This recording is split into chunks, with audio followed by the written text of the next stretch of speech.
Holla! What's going on, guys? Are you thinking about buying a Razer Naga because you're playing an MMO and you keep clicking those damn keys? Let's talk about it.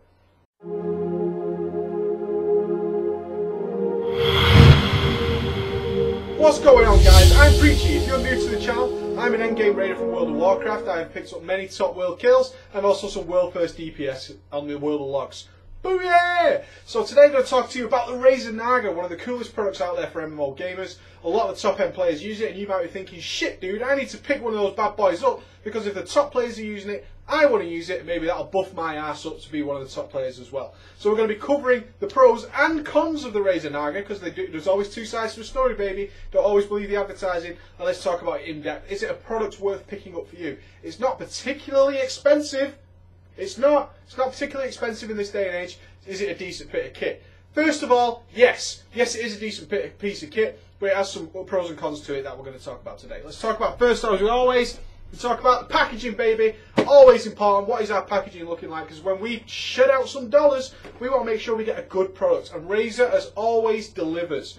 Razer is always top notch with their packaging, miles better than what the other gamers are generally providing. There's some people getting up there, but Razer in general, designed by gamers, it always looks cool. The packaging is something you're going to want to have on display. It doesn't matter how old you are. I'm 28 years old now, and I like having my Razer Naga box on display. Why? Because it looks badass. And there's nothing more cool than when people walk in and see all my shit lit up on my computer. Yeah, I'm a geek, but this shit looks cool. Why do we like lightsabers? Because they fucking light up and kill people. My Razer Naga helps me kill people and also lights up.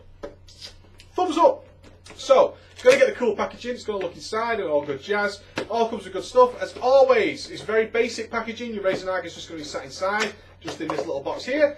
You're not going to get any software. As always with Razer, everything is plug and play. So it's going to plug in and work. That is the general idea of Razer. Not a big fan of that. Things change. It's a bit presumptuous for me. I prefer to have a driver disc. Should anything change, should operating systems change, or anything like that, I would like to have some sort of driver disc. Just to be there for me, just to say everything's okay. Especially considering with this piece of kit, a little piece of software does help you out immensely. We're dealing with one of the cons that we'll talk about later on. So, there is your Razer Naga. That is the beast. One thing you're going to say to me, Preach, that thing looks tiny compared to you. Yes, this is a very small mouse. If you look at my hands, I have big banana hands. I have massive, massive hands. Big ass fingers. I've been used to playing with the Logitech G5, which is a very bulky mouse. It's quite large and very comfortable for my hand. The Razer Naga is excessively small. Look at that compared to my hand. Look how much of my hand is actually overhanging the mouse. If I was to hold it, this is how I hold my mouse.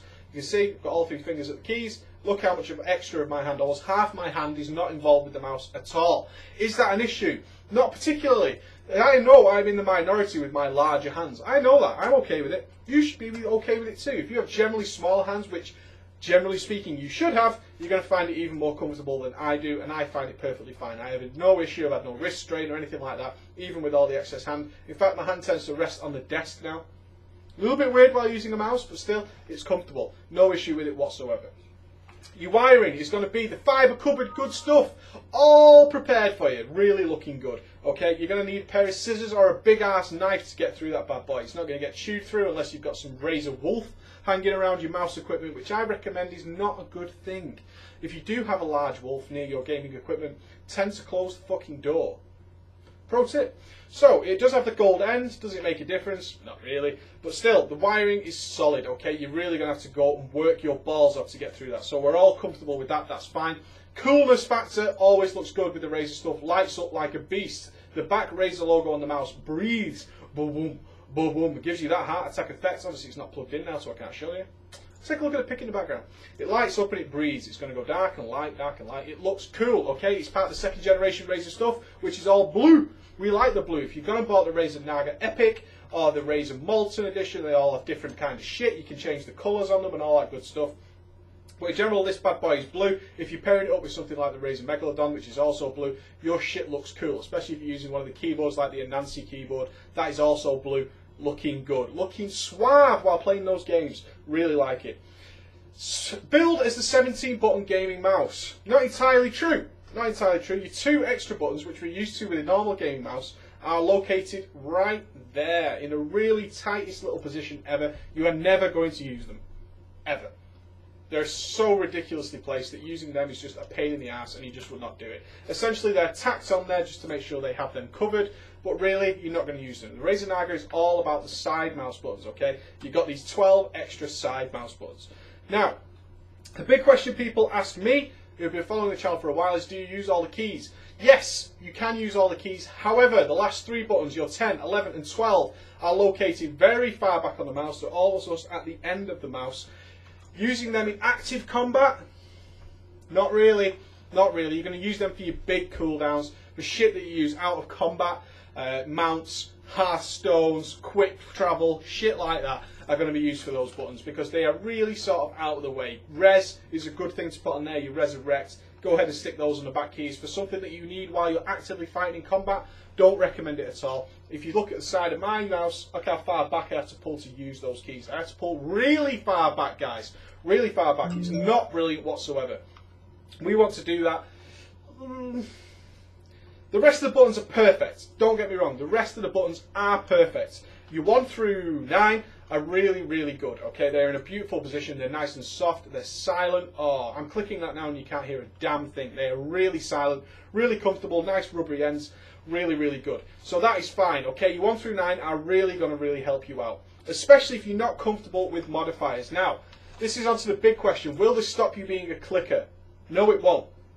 Changing from being a clicker to a keybinder is not about what hardware you use. It's how much you train yourself to be in that process. You have to train your own mind and your own fingers to do that for you, okay? This will not change that for you, okay? You're not going to buy the Razer Naga, plug it in and suddenly be a keybinded player. No, you're not, ballers. That's a stabbing.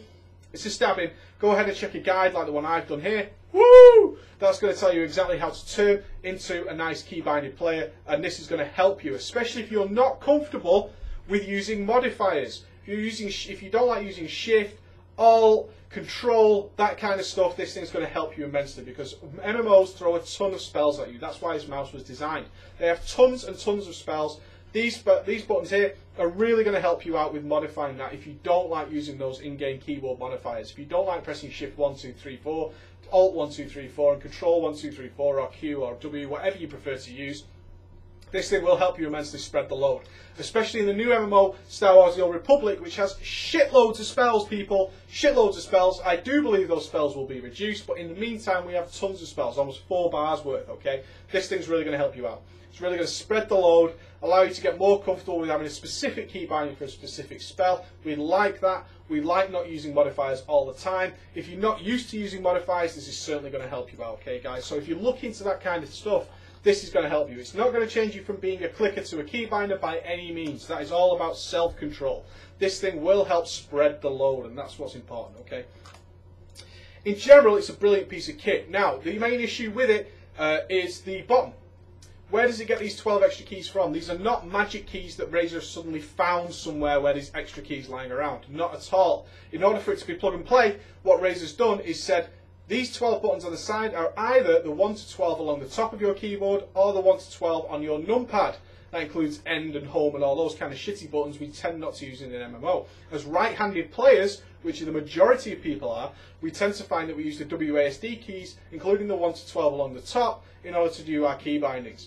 What we don't use is the numpad because it's very far away. We'd have to take our hands basically off the keyboard or off the mouse to use them, so we generally don't use those. So essentially what you're going to be doing is selecting the numpad.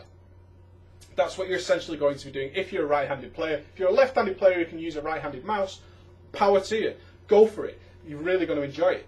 What we will say is that one of our most important keys in MMOs is auto-run. Auto-run is bound to, by default on nearly every MMO ever made, to numlock. Therein lies the problem. If we select on the bottom of the mouse to use the numpad keys, and then we go ahead and choose numlock while we're auto running, it's going to deactivate these buttons. It's going to switch those bad boys off. We don't like that. Now there is a couple of solutions for that. Don't get me wrong, I'll talk about them shortly. But there's nothing more annoying than you first get the mouse and you're not aware of this issue, is that you auto run by memory. You don't even think about it a lot of the time. You get on your mount, you see where you need to go, you press auto run, off you go. What you'll then find is you'll get to wherever you're going, especially if that is like a pack of mobs that you're about to kill. You'll get off your mount, you'll press your key binding to do charge or your first attack, and it isn't working, you then have to press numlock again, which starts you auto running, and essentially you're running mindlessly into the pack while you then start attacking. It's very frustrating and annoying. Now again, as I said, there are solutions. There are solutions to this. Firstly, unbind your auto run. Now if you've been playing MMOs for as long as I have, which is almost a decade, including the ones before World of Warcraft, it's very difficult to get out of the habit of. My recommendation on that is bind auto run to your Naga, especially those 10, 11, 12 keys. As I said, you don't really use them in combat. Bind auto run to it. That will start getting you out of the habit of pressing your numlock. Easy solution. The other solution is to download the Razer Synapse software.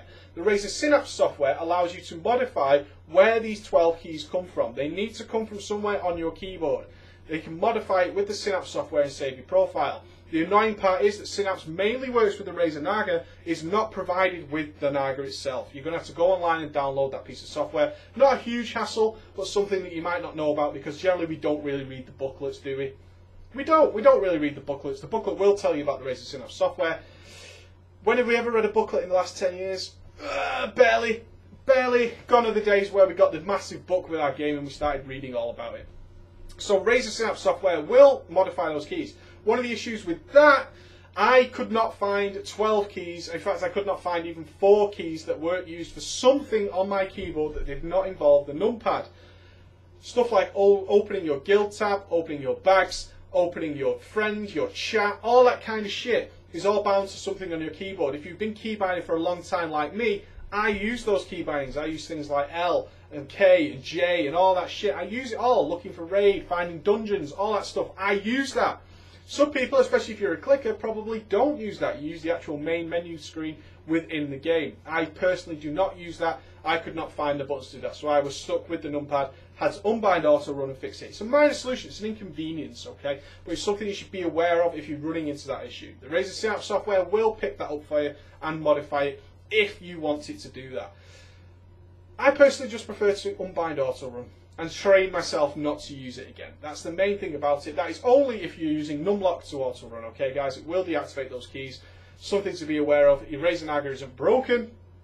I've had some people tell me their Razer Naga is broken because the keys aren't working. It's your numlock, mostly. Sometimes they break.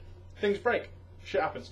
So that is the general overview of the Razer Naga. I give it 2 thumbs up. 1, it looks cool. 2, it's brilliant for MMO gaming mouse. There is a 6-button version coming out which is designed for games that aren't MMOs. I don't know why I would use 6 instead of 9. Essentially it's 9 buttons, let's not get it wrong. Your 2-side mouse buttons are going to be useless. They're now in a different position. You're not really going to use them. They're in a very awkward position. If you do use them, all power to you. I personally don't think you will. I certainly haven't. Okay, simple fact, I certainly haven't. So there you go, Razer Naga overview. Brilliant mouse, won't change you from a clicker to a keybinder, but it looks cool, feels great, really comfortable. 2 thumbs up. Take it easy guys.